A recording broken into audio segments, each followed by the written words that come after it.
जुन्नर तालुक्यातील आदिवासी भागात दुर्गरवाडी येथील कोकणकडा परिसरात सुमारे 1200 फूट खोल दरीत तरुण आणि तरुणी अशा दोघा जणांचे मृतदेह आढळले। या घटनेने पुण्यात एकच खळबळ उडाली।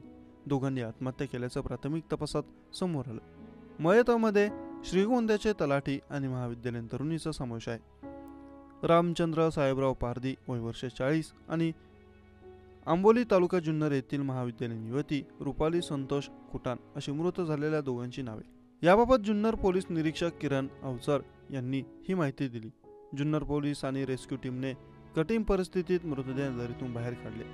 याबाबत पोलिसांकडून मिळालेली माहिती अशी की रामचंद्र पारधी हे मूळ दुर्गरवाडीचे असून अहिल्यानगर जिल्ह्यातील श्रीगोंदा तालुक्यात तलाठी म्हणून कार्यरत होते, मात्र गेल्या काही दिवसांपासून बेपत्ता होते। याबाबत त्यांच्या पत्नीने अहिल्यानगरच्या तोपखाना पोलीस ठाण्यात तक्रार दाखल केली होती। याशिवाय रुपाली देखील काही दिवसांपासून बेपत्ता होती। तिच्या अपहरणाचा गुन्हा जुन्नर पोलीस ठाण्यात दाखल केला होता।